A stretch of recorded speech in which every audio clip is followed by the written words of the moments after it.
Kaka-out nga lang natin sa trabaho mga kailyan. At ngayon ay pupunta nga tayo sa Milford Sound para bisitahin ang sinasabi nilang 8th Wonder of the World ng New Zealand na matatagpuan sa Fiordland National Park. Ang Fiordland ay mayroong 14 na fjord. Ang mga fjord na ito ay madalas tawagin na sound. At ito ay hinulma ng mga glacier noong panahon ng Ice Age. At kabilang sa mga pinakakamangha-manghang natural na tanawin sa buong mundo. Ang Milford Sound ang pinaka-accessible na fjord sa Fiordland National Park. Ito lang ang fjord na maaaring marating sa pamamagitan ng kalsada gamit ang State Highway 94 mula Tiana, kaya't popular ito sa mga turista. Pero bago ang lahat, ay uuwi nga muna kami ng aking kapatid para ayusin ang aming mga gamit at syempre mag-rest saglit kasi malayo-layo nga ang ating travel ngayon. Kasama ko nga pala sa adventure na ito ang aking mga pamilya. Kaya tara at samahan nyo kami sa biyaheng ito. Kakauwi nga lang natin mga kailin. And see you later sa adventure natin. Anywhere with you, cause you fill my mind, or you fill my mind. We could build a dream, start up something new. Let the old be dead, let the shadows leave my head. When the world is on your shoulders and you feel... Bago tayo magpatuloy sa ating paglalakbay papuntang Milford Sound, titigil tayo saglit dito sa Tiana para mag-refuel at magpahinga. Mahalagang gawin ito dahil walang gas station sa daan patungong Milford Sound. Nagsisimula ang ating paglalakbay sa kaakit-akit na bayan ng Tiana, ang pintuan papusok sa Fiordland. Ang bayang ito ay matatagpuan sa tabi ng Lake Tiana, ang pinakamalaking lawa sa South Island. Dito sa gas station at Alpine Cafe, maaari tayong magkape at mag-relax saglit. The night is young, won't you sing for me? Won't you sing for me? Till we fall. Huwag kalimutan na tignan ang mga alpaka na malapit sa cafe habang nagpapahinga tayo bago magpatuloy sa Milford Sound.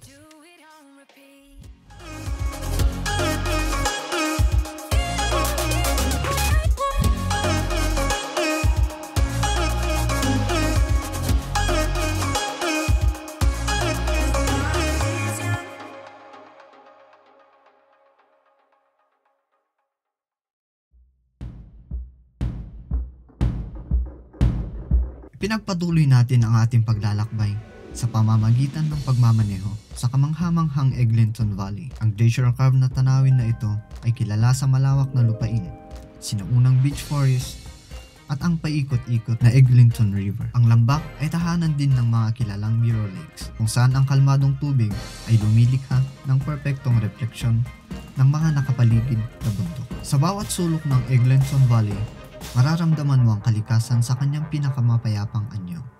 Ang mga malawak na lupain ay nagbibigay ng maluwang na espasyo para sa mga isip at pahinga.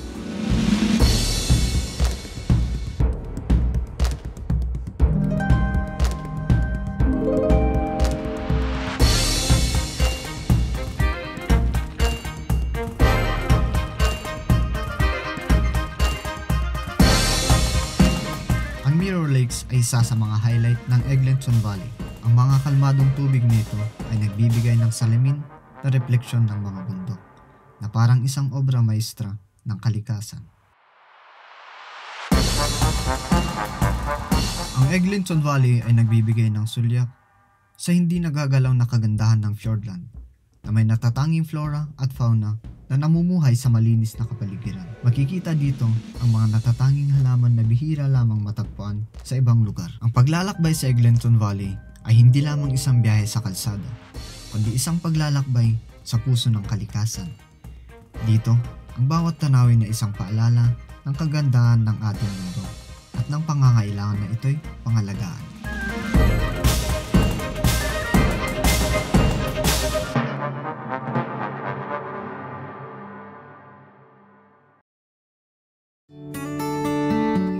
Matapos nga natin bisitahin ang Eglinton Valley at Mirror Lakes, huminto tayo saglit para magpahinga at mag-enjoy ng pagkain. Ang simpleng pahinga ay nagbibigay sa atin ng pagkakataong mag-recharge habang tinatangkilik ang kalikasan. Ang oras ng pagkain at pagpapahinga ay mahalaga sa bawat biyahe. Ito ay pagkakataon upang mag-relax at magplano para sa susunod na bahagi ng ating paglalakbay. Ngayon, magpahinga tayo saglit bago tayo magpatuloy sa ating paglalakbay.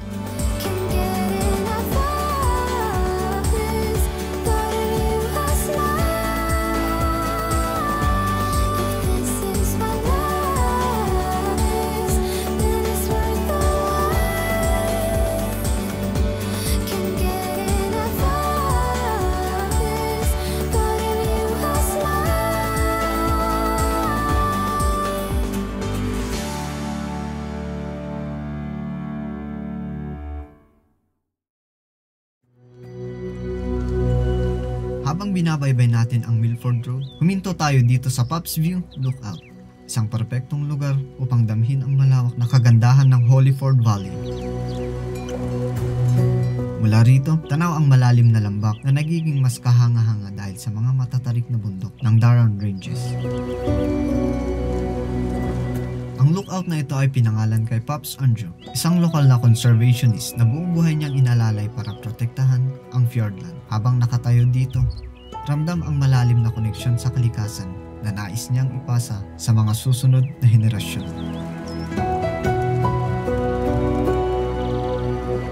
Sa bawat paglingon, may bagong tanawin na maaaring magpamangha mula sa mga winding rivers hanggang sa mga ulap na pumapalibot sa mga bundok. Isa itong paalala ng kalinisan at kagandahan ng kalikasan na tila walang hanggan.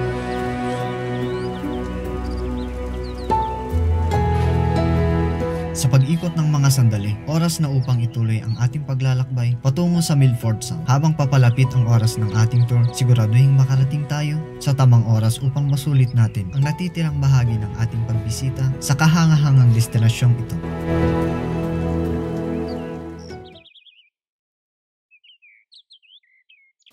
Habang tayo ipapalapit sa Homer Tunnel, makikita natin ang pasukan nito na tila isang maliit na hiwa sa malaking Darran Mountains.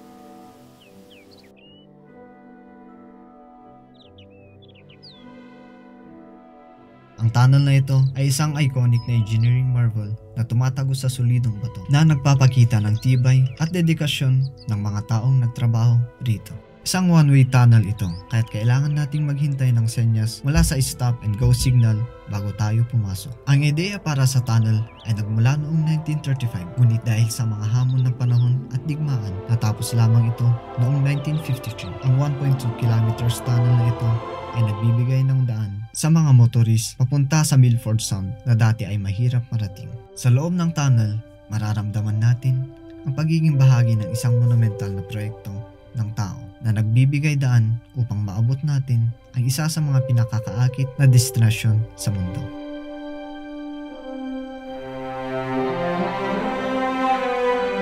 Paglabas natin mula sa tunnel, ay bigla tayong binabati ng malawak na napakagandang tanawin ng Cledwa Valley. Ang lambak na ito na hinulma ng libo-libong taon ng glacial activity ay puno ng mga ilog na dumadaloy sa kristal na tubig at mga waterfalls na bumabagsak mula sa mataas na talampas. Ang Cledwa Valley ay isang lambak na parang kinurba mula sa mga bundok ng Darran Ranges. Sa ilalim ng mga matatarik na bangin, ang Cledwa River ay kumikilos ng tahimik. Dumadaloy mula sa mga glacier hanggang sa Milford Sound. Ang tubig na ito ay malinaw at malamig, isang simbolo ng kalinisan ng kalikasan sa lugar na ito.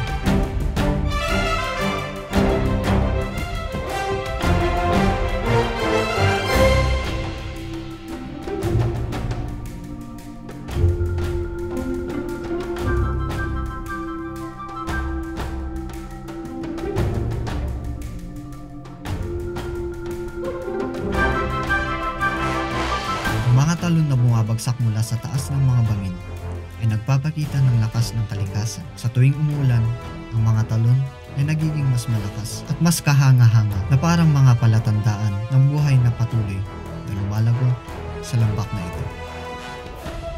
Sa huling bahagi ng ating paglalakbay, maaari tayong makakita ng makukulit na Kea birds. Ang Kea o Nestor notabilis ay isang uri ng parrot na matatagpuan sa New Zealand. Ito ay kilala sa kanilang mataas na talino at playful na kalikasan. Isa silang smart na ibon na marunong gumamit ng mga tools at maglaro. Ngunit maaari rin silang magdulot ng problema tulad ng pagnanakaw ng pagkain o pinsala sa sasakyan. Kaya tandaan nating irespeto ang kanilang teritoryo at huwag mag-iwan ng pagkain sa paligid.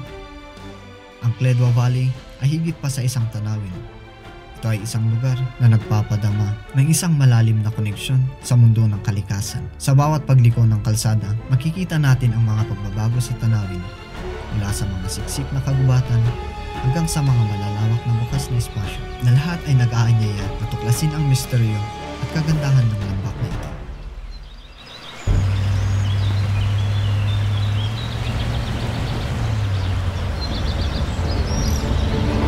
Habang ipinagpapatuloy natin ang ating pagmamaneho, mararating natin ang The Chasm, isang pambihirang geological wonder na matatagpuan sa tabi ng Cledwell River. Dito, ang rumaragas ang tubig ay umuukit ng mga malalalim na potholes na nag-ukit ng mga forma sa bato sa loob ng libu-libong taon na lumikha ng kamanghamanghang paglabas ng kapangyarihan ng kalikasan. Bago natin marating ang mga viewing platforms, tayo ay dadaan sa isang kagubatan na tila kinuha mula sa isang engkanto. Ang trail na ito ay tinatayang aabutin ng mga 10 minutes mula sa parking area at napapaligiran ng mga mayayabong na halaman. Ang makakapal na fern ay halos tumatakip sa daan habang ang mga puno naman ay binabalot ng lupa, nagbibigay ng isang malamistikal na kapaligiran.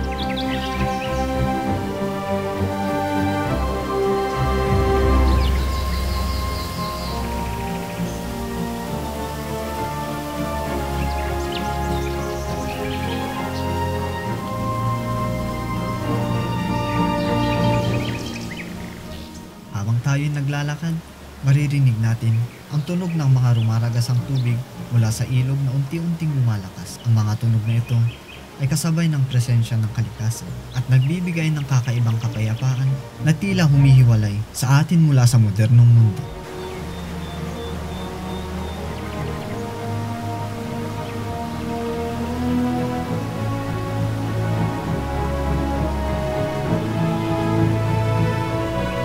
Maikling lakad sa kagubatan ay magdadala sa atin sa mga viewing platforms kung saan maaari tayong humangat sa paikot-ikot na pool at dramatikong mga talon na nagpapakilala sa The Chasm.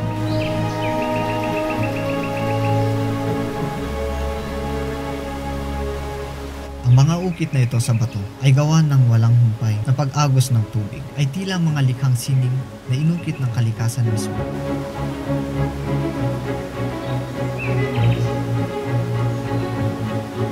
Sa kasamaang palad, ang viewing platform ay sarado at hindi na maaaring tumawid sa ilog para makita ang mga talon at mga formation ng bato. Pero maaari pa rin tayong maglakad sa daanan hanggang sa gilid ng Cledwell River at makita ang The Chasm.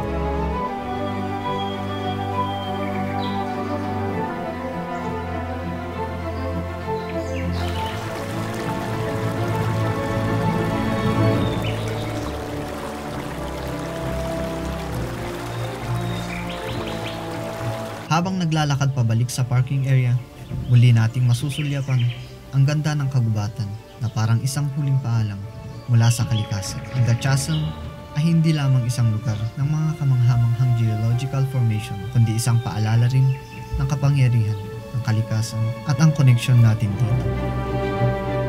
Mula sa kagubatan hanggang sa mga talon, ang lugar na ito ay isang perpektong paghinto bago natin ipagpatuloy ang ating paglalakbay.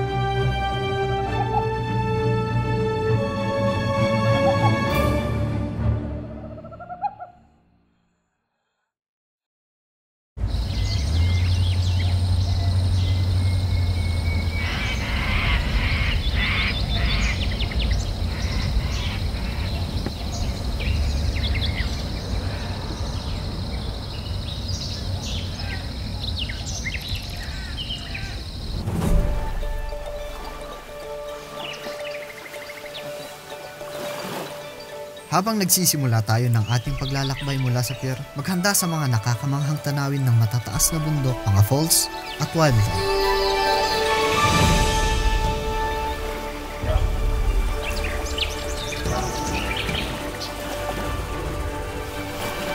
Ang pier sa Milford Sound ay isang pangunahing punto ng pag-alis at pagdating para sa mga barkong naglalayag sa fjord. Nasa gitna ito ng Milford Sound at madalas na nagsisilbing pangunahing pasukan para sa mga turista na nagnanais mag-explore ng natural na kagandahan ng lugar.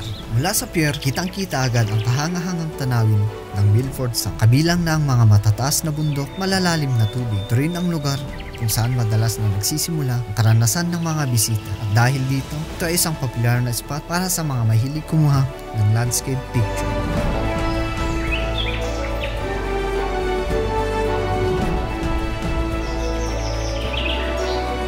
Madaling mapuntahan ang pier sa pamamagitan ng paglalakad mula sa pangunahing parking area na mayroong isang path na dinisenyo para sa mga turista. Ang paglalakad mula sa parking lot patungo sa pier ay madalas na tumatagal ng 10 hanggang 15 minutes, depende sa bilis ng lakad. Dito kami ngayon sa Milford Sound, guys. Gang. Napakaganda, oh. Ganda.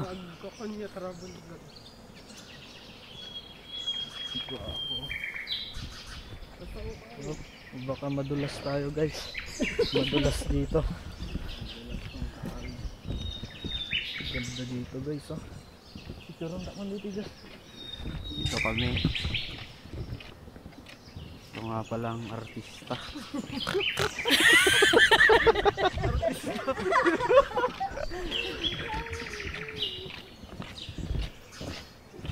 Kamu nyanyi ayaw. Kamu nyanyaw nyo. Kamu nyanyaw nyo.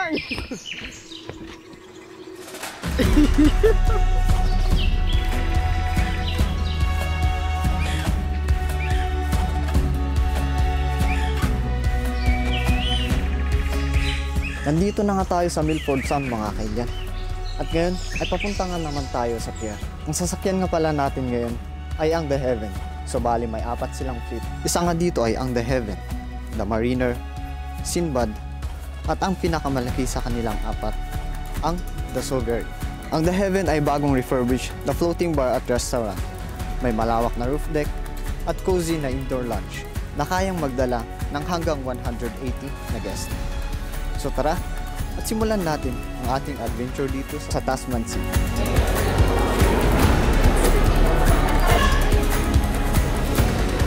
Nandito na nga tayo sa Milford Sound Visitor Terminal, isang modernong pasilidad kung saan maaaring magparehistro at maghintay ng mga bisita bago sumakay ng bangka. Ang terminal ay may mga amenities tulad ng mga banyo, cafe at souvenir shop.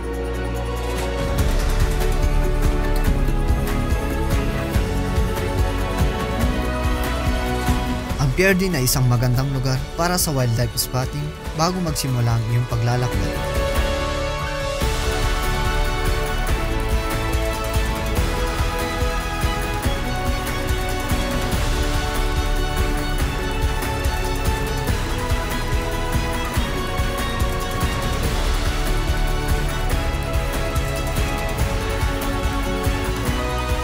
Pagdating ng The Heaven, ramdam agad ang excitement sa paligid. Ilang minuto pa at narinig na natin ang tawag para pumasok sa loob ng ship. Habang papasok tayo, pansin agad ang warm welcome. Malinis at maaliwalas ang loob. Parang iniimbita kang mag-relax.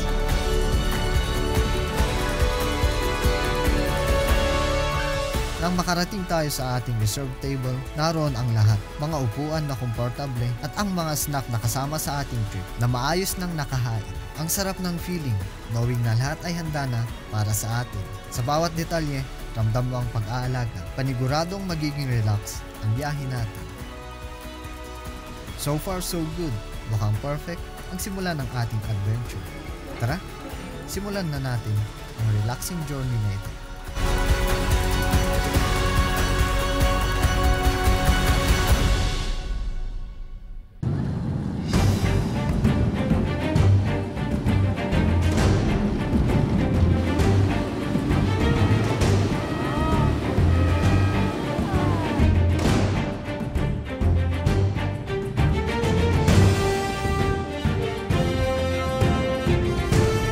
Nagsisimula ang ating paglalakbay sa kahangahangang Mitre Peak na may taas na 1,692 meters above sea level. Tinawag ito ng ganitong pangalan dahil sa pagkakahawig nito sa mitra ng isang bishop. Ang bundok na ito ay isa sa mga pinakatanyag na tanawin ng New Zealand.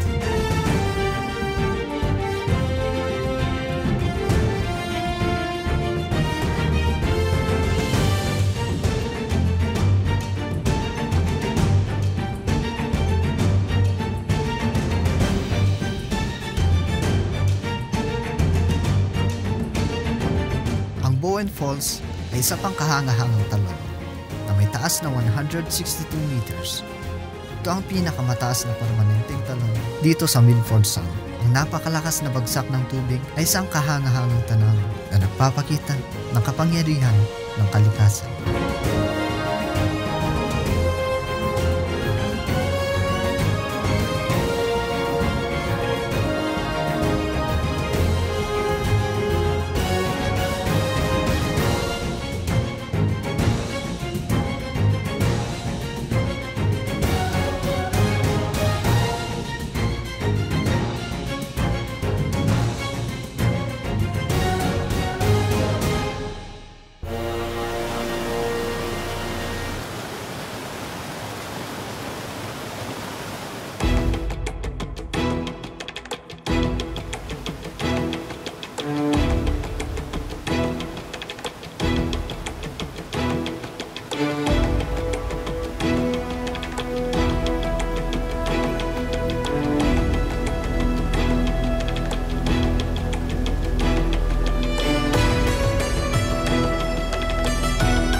Milford Sound ay tahanan ng iba't ibang uri ng wildlife. Magmasid sa paligid upang makakita ng mga dolphins na madalas na sumasabay sa mga alon ng bangka. Maaari ka ring makakita ng bihirang Fiordland Crested Penguin at iba't ibang uri ng ibon. Ang Fiordland Crested Penguin na matatagpuan lamang sa New Zealand ay may makulay na dilaw na crest sa itaas ng kanilang mga mata at kumakain ng mga isda at krill. Isa sila sa pinakapambihirang penguin sa mundo na may populasyon na tinatayang 2,500 hanggang 3,000 na pares ng breeding pairs. At sa kabutihang palad, nakakita tayo ng 4 na crested penguins.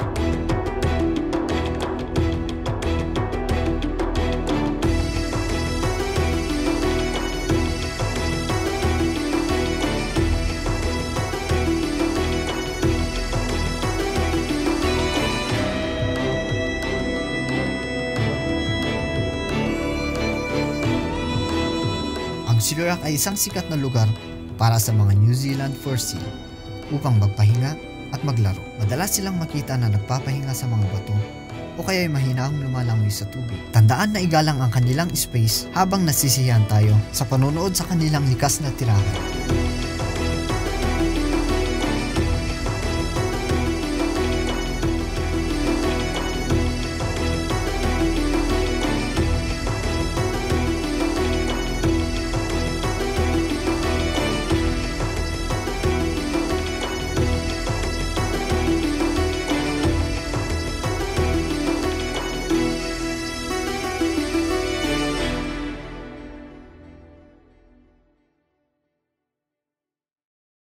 Narito na nga tayo sa isa sa mga pinaka-iconic na tanawin ng Milford Sound, ang Stirling Falls. Ang talon na ito ay bumabagsak mula sa taas na 151 meters above sea level. Pinapakain ng mga glacier at tuloy-tuloy na agos ng tubig sa buong taon.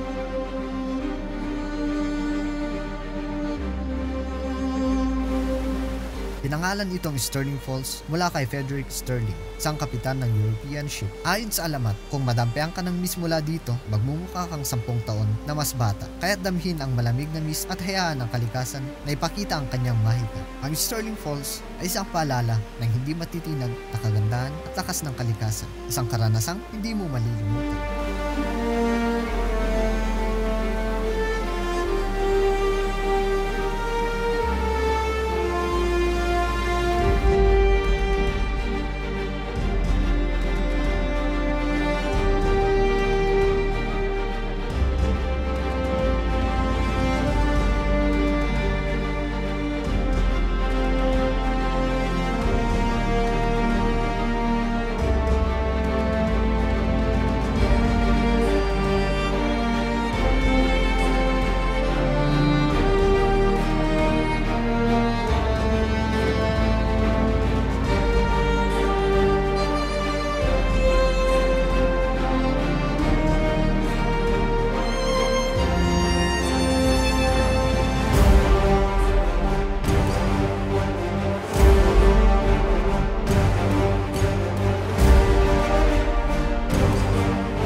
Habang lumulubog ang araw sa Milford Sound, binabalikan natin ang kamanghamanghang paglalakbay na nagdala sa atin sa likas na yamang ito mula sa payapang pampang ng Lake Tiana sa pamamagitan ng napakagandang Eglinton Valley at ang kahangahangang Homer Sound.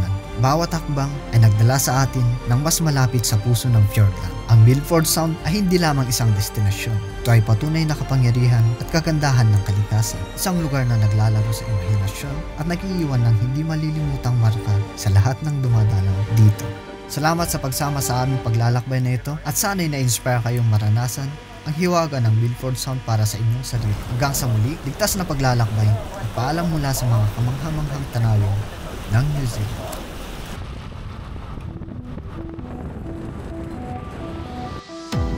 Try to face my ego every second of the day. Time to recall the reason why I can't wash away memories from the past, stuck like a virus in my head. Sometimes I wish I just could leave those wasted years behind. When the twilight falls, I can see the ray of light like a distant call. I realize you are the reason.